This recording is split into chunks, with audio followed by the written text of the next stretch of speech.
The following episode of the Voices of Resilience podcast contains sensitive topics, including conversations surrounding accidental firearm usage leading to death and discussions of residential schools. These themes may be distressing to some viewers. We encourage those affected by these topics to seek support and care while viewing. Viewer discretion is advised. Because we are resilient people, because we will still keep fighting. For me, I really want to know what my role is in this world. The language is just so beautiful. It's healing. It brings us back. It's not just a language. It's so much more.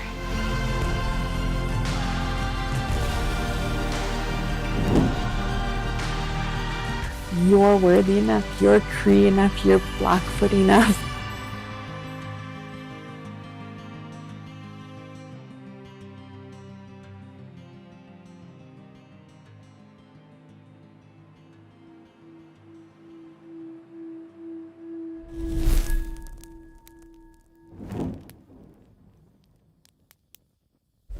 Well, how are you doing? Good, good. How's your week going so far? Pretty good, yeah. Busy lady, I guess. I'm always running, doing things, but I think that's part of being in your community, but also being an entrepreneur. But I also have a full-time job too, so it's like, and then being a mom on top of all of it. Oh my gosh. And learning a language, learning culture, reconnecting, right? So yeah, and I guess that is the big point that we wanted you to come down here for, was the reconnection to language and how important that is to reconnecting to our Indigenous culture and revitalizing that culture. Right. So with your journey of language, would you like to share a little bit of how that brought you to wanting to learn a new language, to bring back your culture, to bring back that connection that you have with your family and such? So I guess a lot of this started, so my mom, I guess I'll start at the basics of where our family came from. My mom was born in a place called Buffalo Narrows, Mosteswapasik, which is a little village. It was mainly Métis and Cree. And in Saskatchewan, they didn't have settlements. So they were just villages that were mostly Métis or Cree. Buffalo Narrows is like a meeting place for hunters and a lot of fishing, and back in the day with the fur trade. So my mom was born there to a family of Métis Cree. My kukum is Cree line, and my Muslim, he is Métis. So she grew up there until she was 8 years old. My Muslim, he was a hunter trapper, so he would be often off on the trap lines, and my mom and the kids, they were kind of at home because my kukum, she was an alcoholic and very addicted to casino and like gambling. So my kukum was often away, and so the kids were left to take care of themselves. And the one day that my mushum was away, the oldest boys got a hold of his gun and it was loaded, and they were just playing around, and they had pointed the gun at the oldest daughter, who was taking care of them.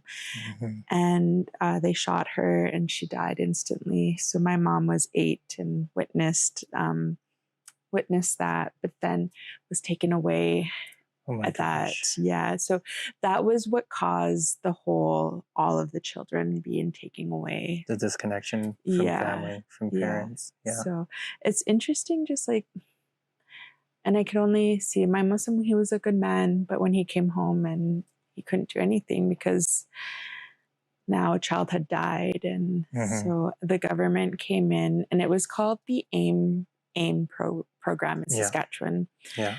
So they were taken away right away to Saskatoon, and it was like almost like a residential school again, where all the girls, their hair was cut to their chin, and my mom describes being scrubbed, and she thought at 8 years old that they were trying to scrub the brown off of her, and but then we kind of looking into it, and I was like, Mom, I think they were using chemicals to delouse you, because I think she heard a lot that she was the dirty Indian. And so because she was 8, they had taken pictures of all the kids, threw them in the newspaper, like a classified ads. So you'd be reading a newspaper and being like, oh, adopt or foster these children. And my mom, because she was older, she wasn't ever adopted. So she went from foster home to foster home.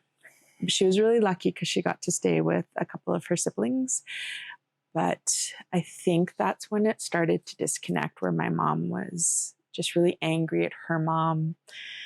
She missed her dad because her dad was healthy and loving, but she was angry at her mom because she blamed her mom for the kids having to be taken away. And so she started not wanting to be Indigenous. She wanted to be white.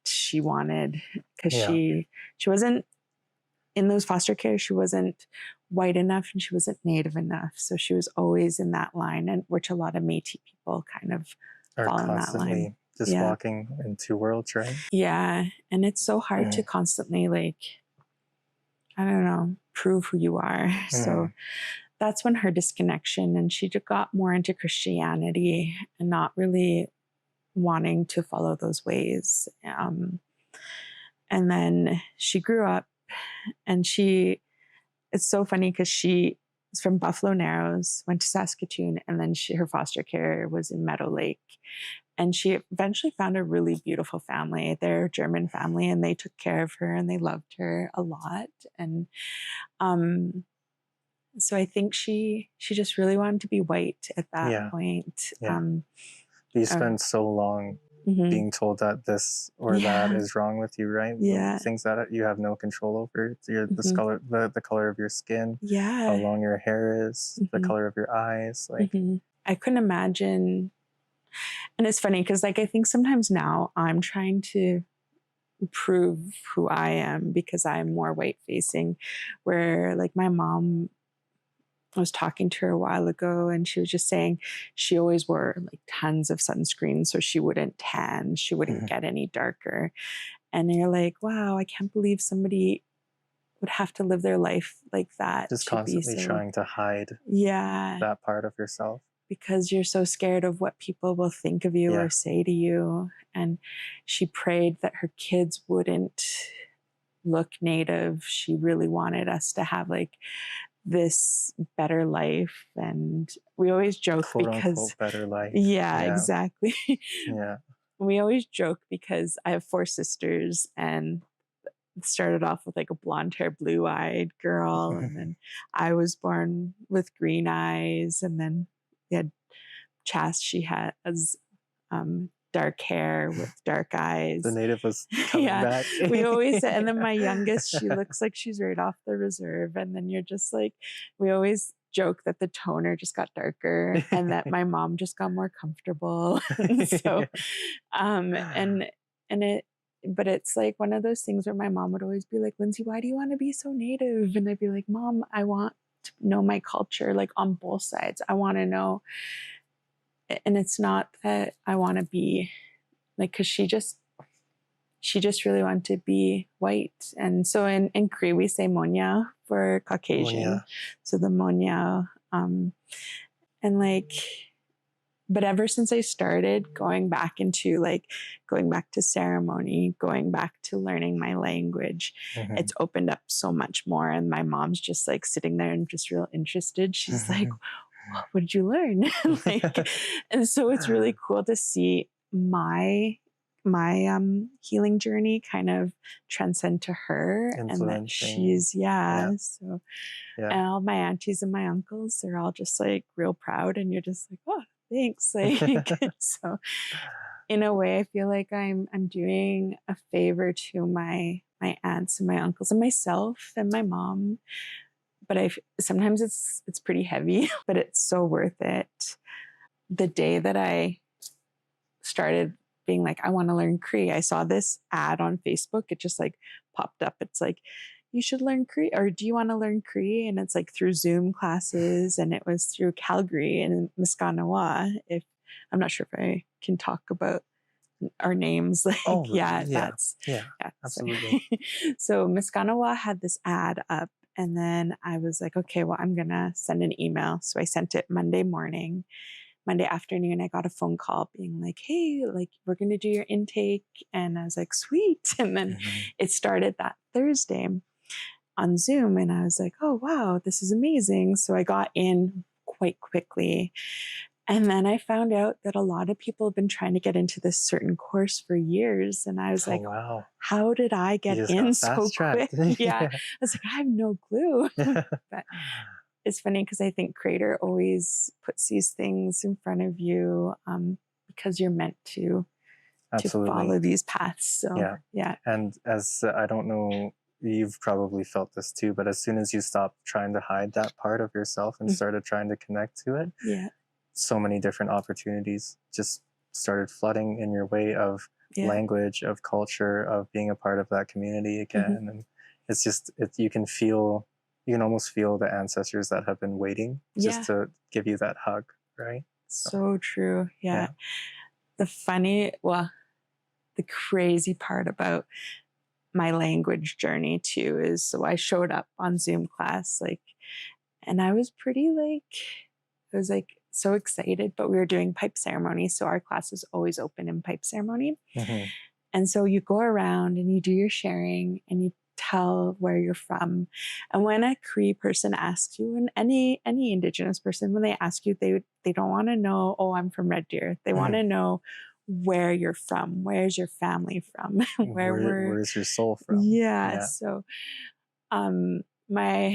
so that day, it was lovely. Go through a pipe ceremony, and then you share. And then when it came to my turn, I was like, "Oh, my mom, she's from Buffalo Narrows," and then my two teachers, they're from Isla Cross, which is by Buffalo Narrows, which a lot of my family is from. And they're like, "Who's your Mosham?" And I said, I told them their name, and they're like, "That's my cousin." And I was like, "No way!" So my teachers are my relation, our blood relation.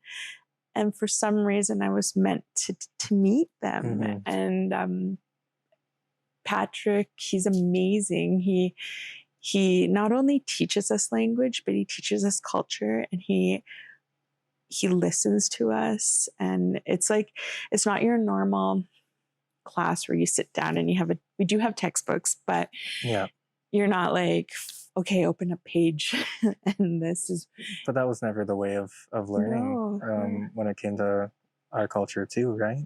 It was more story based. It was more community based. The oral teachings, but also watching. Absolutely. So, watching and doing. And, So when you're sitting in ceremony, it's kind of cool because you watch. How are all the women sitting, or how are so. And I think we all know that in that blood memory that we have. And sitting in ceremony really teaches you just to be still and to pray to Creator to keep you going through it. And I don't know, it's such a wonderful thing to go into ceremony. So I don't know if that's a good, that's kind of how my language journey started. That was back, it's been about 9 months ago, and it's been amazing. So my elder always says, you're not just learning a language, you're it's the Cree language is like a spirit almost, it almost overtakes you. You're healing as you're learning this language. It's not just you're learning Chinese or well, not Chinese. Oh, sorry, because there's so many dialects there. Just in our too with Cree, there's so many dialects. there's yeah, which is kind of interesting. Like when you have those, like you're not just learning something, you're learning this whole spirit of what Cree is. Cree is a kind language. There's no bad words in Cree. There's slang, but the slang isn't what that basis of Cree was. Like, so he always jokes that like some of the bad words are like, we have body parts, so we'll call you like big ears or like big head or something. So, or the big T word. We know that one. That one, that one's like the body parts and all that. So, but it's so true. And just the fact that it's such a kind, and even when it's spoken, it's so,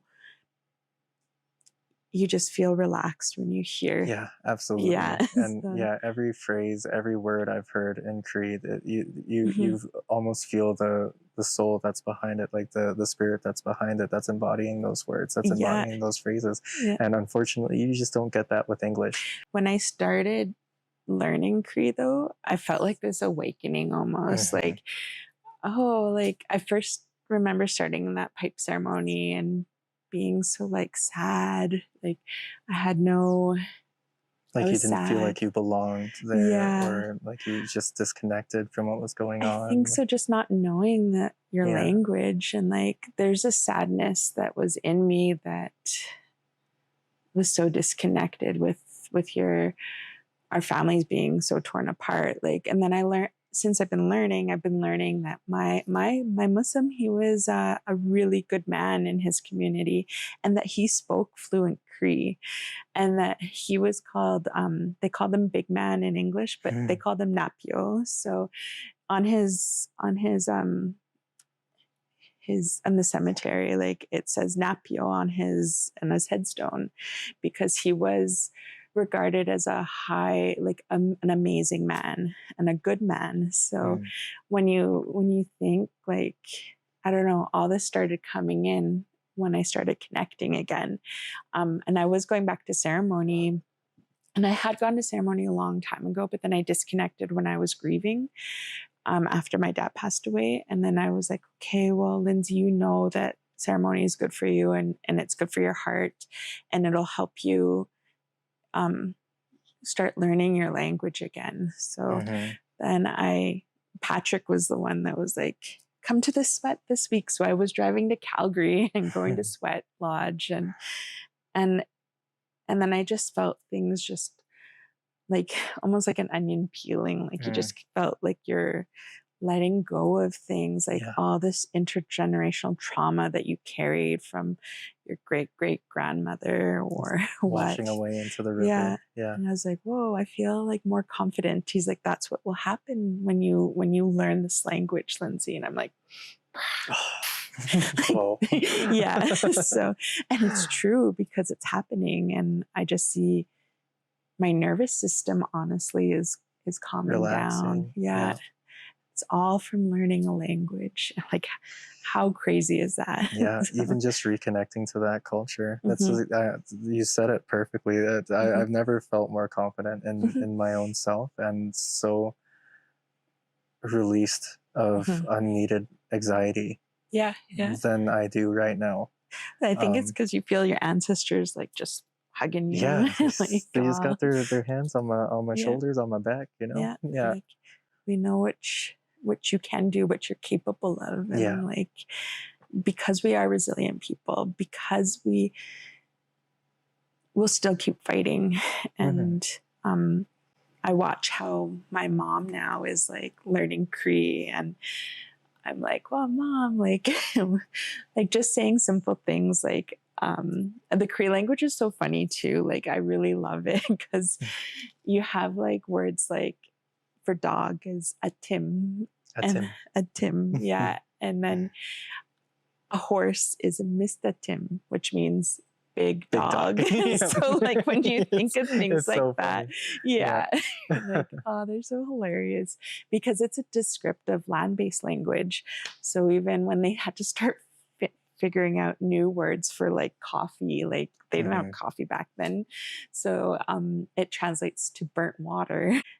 all of us just really having each other's back and like encouraging. So it's all on Zoom. So you're just like sitting there, like giving each other a thumbs up and like clapping and you're just like excited for them when they speak. And we all mess up. So in Cree, we have words that are called minimal pairs.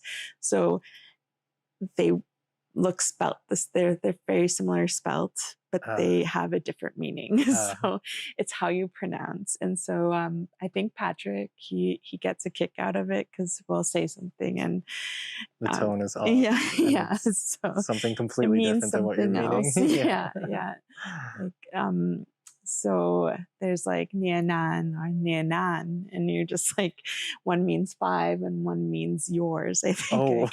So like there's some different things like that which are really cool. But yeah.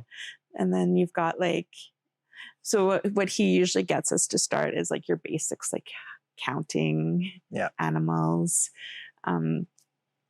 kinship, because kinship is so huge in the Cree and all the Indigenous cultures. Like, not, I always say Cree because I always go back to like the Nehioan. Like, so what I am, I'm because I'm Cree and Métis.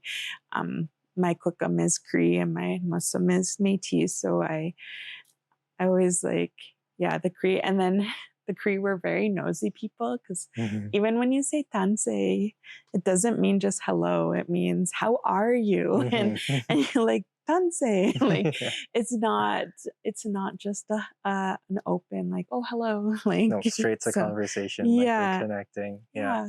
Who are your family? Like, who is your grandparents? Who is your mother? Yeah. So your Nikawim, your father, they want to know. And like a lot of it is because we're trying to find our relations again. And so when you say wakutwin, that means we're all related and we're all together. So so it's pretty cool. Like, that's beautiful. Yeah. A funny phrase that was with the how are you thing, it just jumped into my head. But I had someone ask me who my pinky toe belongs to. Has anyone asked you that? No. Yeah, same here up until that point. I'm like, who does my pinky toe belong to? It belongs to me, I guess. And they were like, no, it doesn't. It belongs to your kukum. And they were asking who my kukum was. I was like, that's interesting. Cool. That's a very interesting way to ask that. Thank you. That is interesting. I'll have to ask my elder. Please do, because I would love some more context on that. No, I have a few elders that I could be like, and they all like when you're joking around with them, because that's just the resiliency is that laughing. It teaches you the healing perspective of laughing about things, of what comedy can bring you. Exactly. You have to laugh about it. Exactly. So Patrick is super funny, so he's always razzing us, and he always says, "Oh, Lindsay," he's like, "You have the gift of gab, so you only have 2 minutes, and I'm gonna wave at you, and I'm gonna mute you on Zoom if you start talking too long." I'm always like, mid combo muted. And I said, "You do too, Patrick." And so like in Cree, they're up north, I don't know, a lot of our, like, you'd hear a lot of people go, what? And so that means, oh, really? And like, so when you hear like someone go, what? You know, it's an actual Cree word. And so amazing. Yeah. And it just means, oh, really? I'm already learning so much. So That's awesome. On that point, have there been any, especially with connecting to your language, have there been any sort of hurdles that you've had to sort of overcome? Anything that has completely halted your healing journey, whether it being from external sources or even from your own community that you're trying to connect to? I think a lot of the time you have to get over that inner saboteur of yourself, right? Yeah. So it's regaining that confidence again to know, because sometimes when you're speaking another language, you're just like real worried, like super to say self-conscious. it wrong. And like, but I find that the elders will just giggle at you and then they'll correct you and then you'll be like, oh, that's razz funny. You a little bit. Yeah. So you got to be comfortable with being the butt end of the joke for a little while. Yeah. And it's true. And I've always been like the class clown growing up. I was like, even in my family, so middle child syndrome. But and so I'm okay with people laughing at me, but there is a point where you have to get over that Western way of thinking of like, I have to be perfect at this, and realize that it's more of a journey and you don't have to be perfect. And once you get over that, it starts coming to you a little bit easier. And yeah, that was the biggest hurdle for me, was my trying so hard, like to be perfect at it immediately. right away, right? Yeah. So, and not showing anyone until it's perfect. Yeah, exactly. So you're just sitting in your own room and you're like practicing, like biak niso nisto newo, like, and you're just going on, and you're like, oh, did I say it right? But that's one thing Patrick's really encouraged me, is like, don't get so in your head about it. You're not going to be graded on it. You're not going to fail. It's your whole journey of what you think. So I think that helped a lot of healing, not just in language, but all throughout the rest of your life. You're just like, whoa, okay. So, that's a big knowledge, wisdom bomb. Yeah. You're just like, wow. But yeah. Well, yeah, even like past the language, I think there's a crazy stigma around the Indigenous culture being closed off to people that aren't quote unquote worthy for it, or aren't the right type of people for it. When, like, yes, there's racism on both sides, right? Like there's always going to be that disconnection, but the whole premise of our culture is to be open and to continue thriving with that sort of thing. Like round dances are open to anyone who wants to experience it, right? Like there's certain etiquette. It's not a party or anything like that, but the culture is always there to learn. It's always there to be a part of. I think a lot of people, again, with what you just said, get in their heads with learning anything new. Oh yeah. Right. And needing to be absolutely perfect about it. But yeah. And just like, yeah, that whole perfectionism, that's so Western way of thinking. Absolutely. Absolutely. Yeah. But yeah, and once you start opening up and you start practicing every day, you're just like, oh, like, so I like, because you'll go in and you'll start talking to an elder, or you can introduce yourself in Cree, and then they're just like, So a big part for me, because I was on this journey to get my spirit name too, and I really wanted to talk to the elder in Cree, and I wanted to really connect with my spirit through Cree, because I felt like then I would understand what my purpose is, where am I supposed to go. And when like, even when I got my spirit name, he said it in Cree 3 times, and I could understand certain parts. There's a few words that I was just like, oh, okay, I only know what you said. Like, what is my name? But yeah, but it was a really cool experience to go through that ceremony. But, let's talk about that ceremony a little bit more. That was pretty recent. Hey? That was this year. Yeah, a few months ago. So we had 4 days of ceremony, and so the 4 days of ceremony. So we opened with a women's sweat, then there was a men's sweat, and we had pipe every night, and then a co-ed sweat.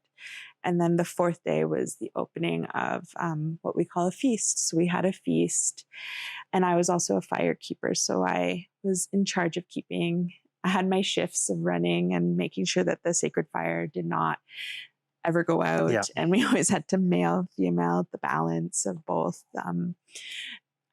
So going through all that, and then and fasting I only was able to fast for a few days, but just even to give that ability to fast for a little bit. And there's some people that fast for all 4 days. Wow. And they go with no food and no water. I was going to ask, did you do no food and no water? For a few days. Just for, Yeah. And then on the ones that go for 4 days, they go through that big spiritual journey. But at that feast, there's one of the elders. He's very spiritually connected to Creator, and he, at the very end of the feast, they're like, because I had talked to another elder, I said, I'm on this journey of finding my name. I really need to, for me, I really want to know what my role is in this world. When I'm sitting in ceremony, I want to be able to talk to Creator and tell him my name when I'm sitting there. And I can say it in Cree to him so he can hear me better. Yeah. And then they're like, well, there's going to be a naming ceremony after the feast. And I was like, okay, well, if I'm ready, if I'm there, it'll happen. If not, whatever, I'll just keep on searching and keep going. And then they called, and then one of the elders, Corky, just is like, Lindsay, get up here. And so I run up, and it's beautiful. You bring in your protocol, and he puts his hand below and above you, and you could almost feel like, because he's so spiritual, and he's just sitting there, and then he says your name in Cree 3 times. So mine was Kisamo Miko Kyukyu, Kisamo Miko Kyukyu, Kisamo Miko Kyukyu. And I was like, okay, I know he's saying spirit and hawk, but I don't know what that middle word is. So my spirit name is Spirit Red Hawk. Spirit Red Hawk. Yeah, which was really powerful, because like everyone was like, whoa. And then I was like, yeah, I don't even know. Now I have this direction in this way, and just understanding what a red hawk and like how the red hawk is. And it started to like really, in the last few months, I've gone through this new awakening. Like after that happened, I was like, I got very sick, and it was like my whole body was just like letting go. Yeah. And then I was really, and then I felt like, okay, I can start learning and learning and learning.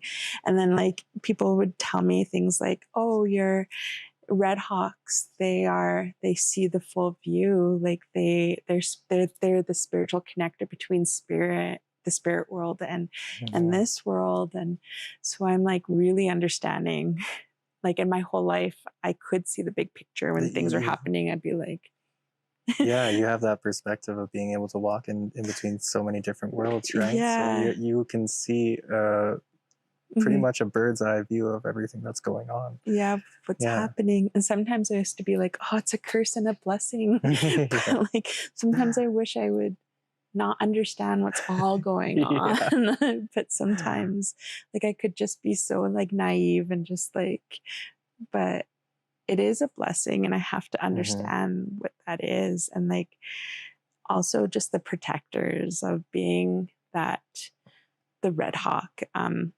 I've been a protector my whole life. I protect those that are close to me.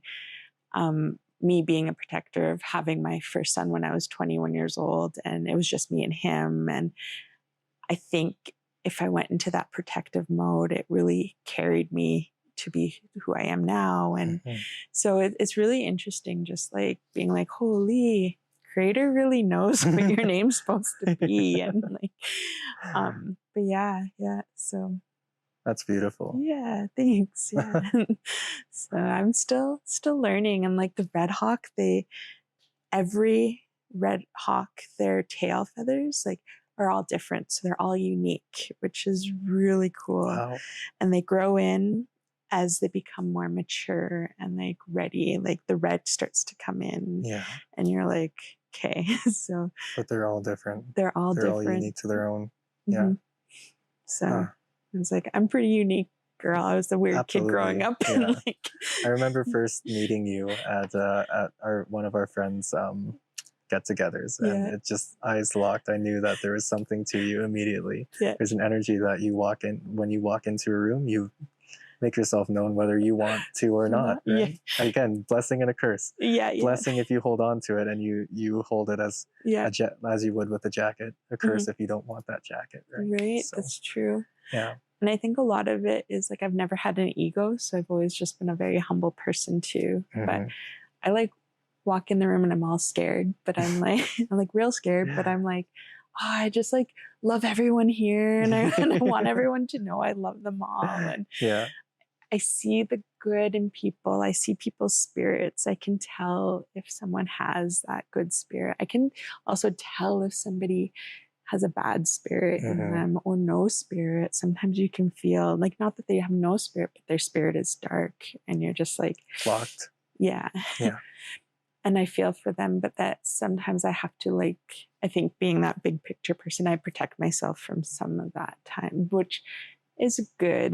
But I also try to show a smile or do a kind gesture, because we're all humans. We're all on this path and going through it for the first time. Every time. And what if, like, that one smile could help somebody change? Like, I don't know. You have no idea how much of an impact you can make on your surroundings, right? That's so true. I want to touch a little bit more. You said that it was your mother who was taken up during the 60s scoop.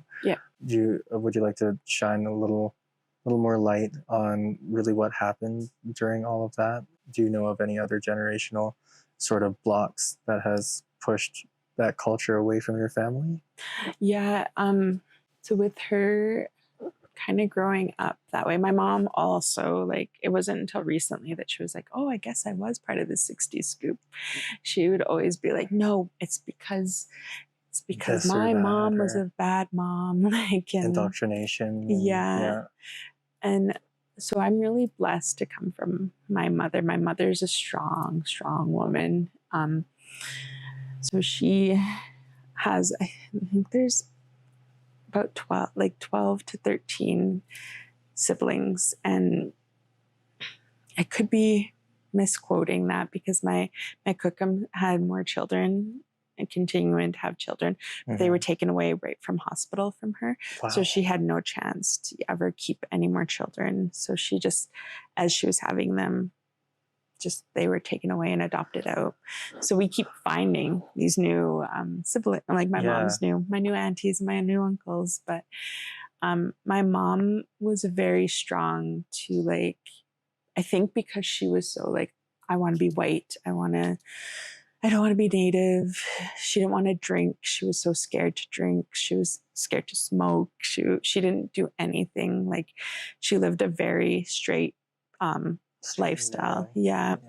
Which a part of it, like, she has these walls up and she's a very beautiful woman and she looks perfect all the time. And then we joke because, like, oh, well, because you didn't drink or smoke or anything. She's 60, in her 60s, early 60s. I don't want to tell her age because she'll be like, that's it.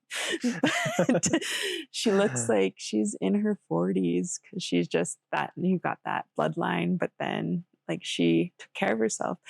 But she was the only sibling that decided to, like, not. So she broke a barrier. Like, she broke down one of those for us girls. But I see in my family, a lot of my sisters have gone through their addictions and mental health. And I see myself to be a lot like my mom in that strong, like, okay, this is not about you, Lindsay. This is about, like, for me, my child, and my mom made those sacrifices for you. You need to make these sacrifices. So in a way, I'm very similar to my mom in that way. But all my aunties and my uncles, they've gone through very rough lives, like alcoholic, incarceration. I recently had an uncle pass away from drug poisoning, and he's lived on the streets in Regina most of his life. And he passed away from drug poisoning. And you're just like, it's such a hard life for them. All my cousins, they've all gone through incarceration, meth, different things, like. And so I'm very thankful that my mom chose this path. Like, my auntie,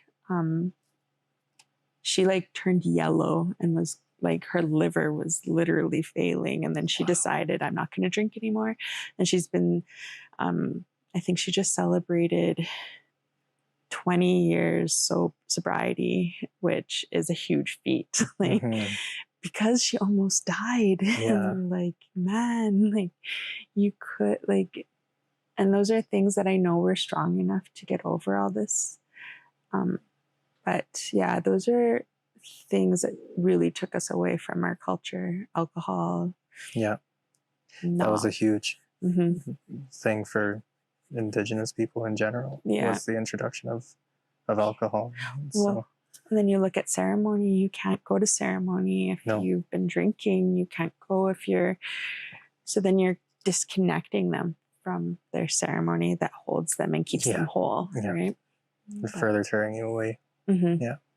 So, yeah, there's just so many things that happened. And like now you're starting to see a lot of, I think our generation, for me, I'm the first generation that didn't go to residential school. And when you think about how close that is, like it's so mind blowing. So many people still don't understand how recent that stuff was.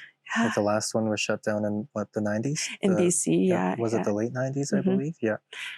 And my mom went to residential school for 2 years of her life, but then she was put into that second residential school, which is the foster care system. And that foster care system is still there. Yeah. And it's still doing the same thing. It's disconnecting our people.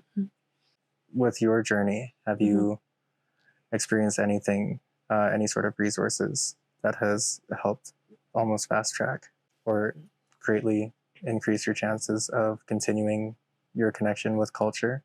Your connection with language, anything that's going on within Red Deer here? Yeah. So I'm really lucky to be able to find a really good community. And when I started my job with an Indigenous society here in Red Deer, they really encourage you to go to ceremony, which was really good. Like, because I was traveling an hour and a half to go to ceremony for a long time. And then when I found my family here, I really, like, I can go twice a month to a sweat and you just feel recharged again. And and just even sitting with other people that have the same humor as you, and you just can just be like, as if, and like settle down. And like they just know like what, like, I don't know, you just have this connection to your people. And Red Deer has we have a sweat lodge here, and I'm really thankful. I find that there are some barriers for people to know where to go and how to get there. So I'm trying my best to be that person that opens up this, like, oh, we're going to Sweat Lodge, you want to come?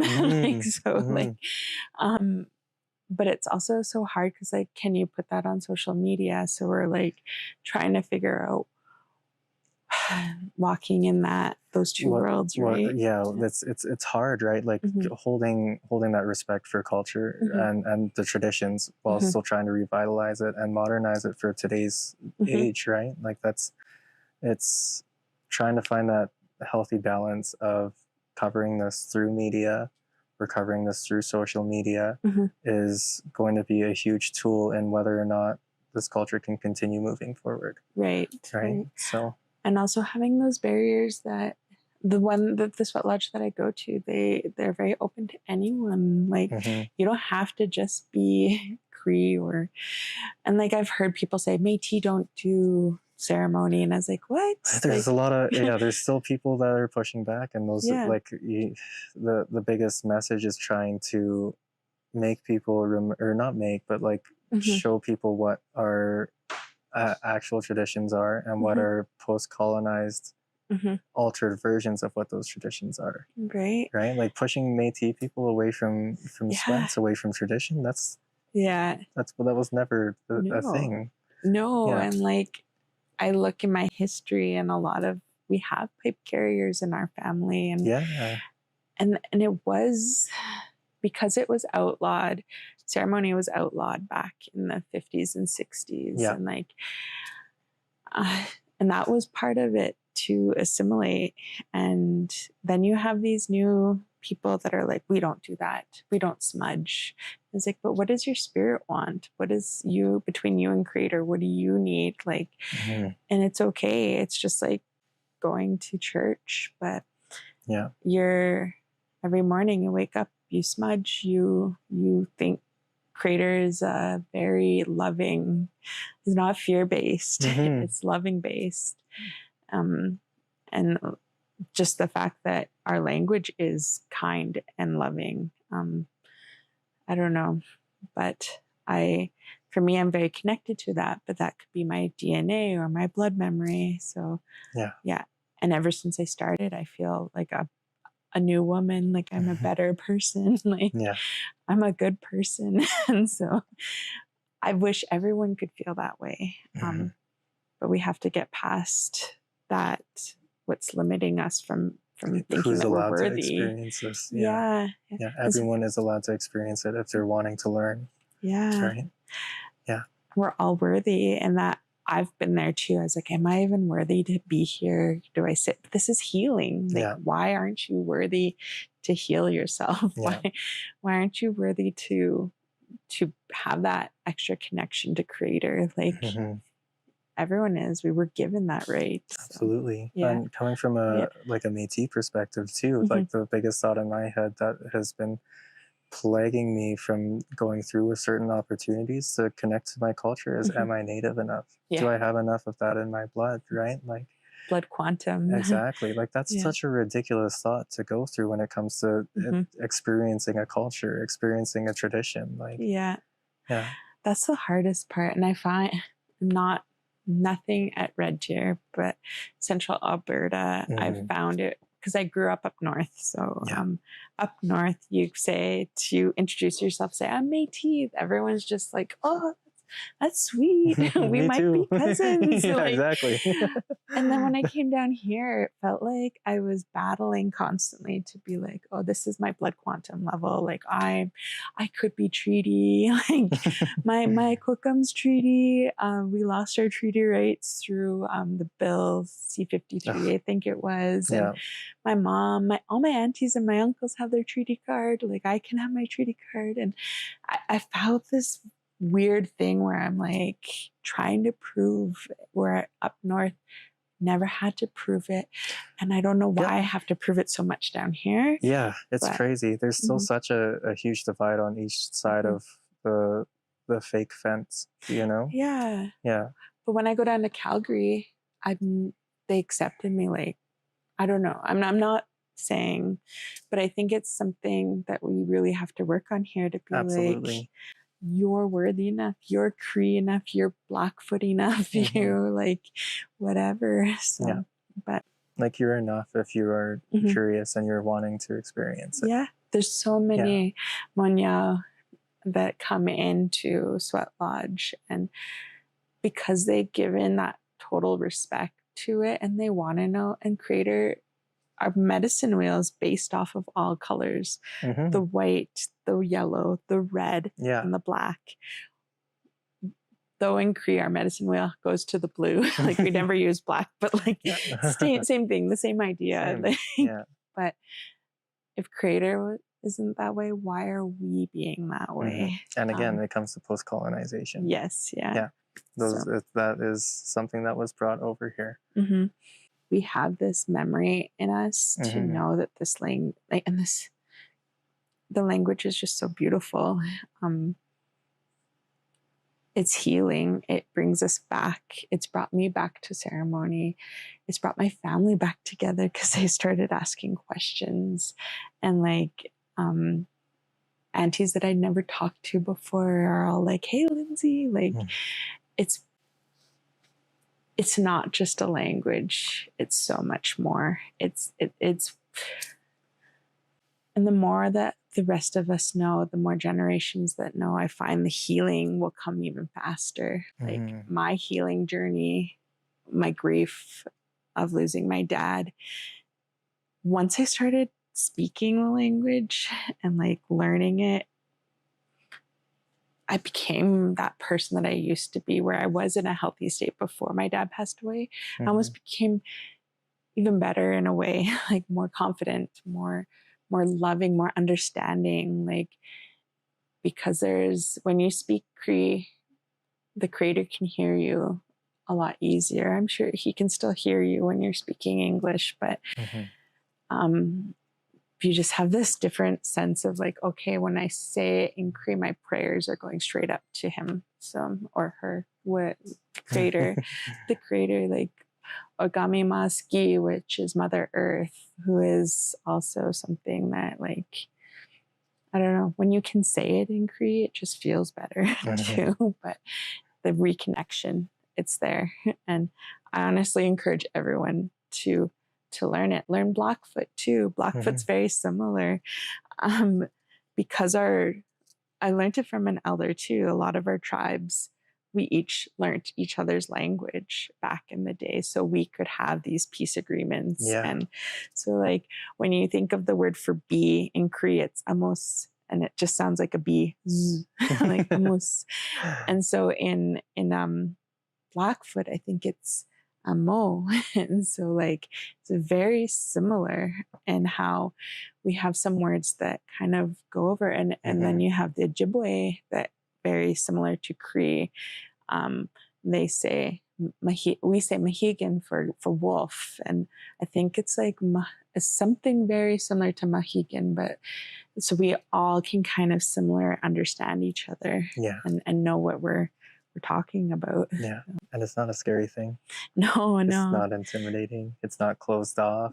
Which is the most important thing. Anyone who wants to learn that language can learn that language, and more importantly, there's a whole community that's also there.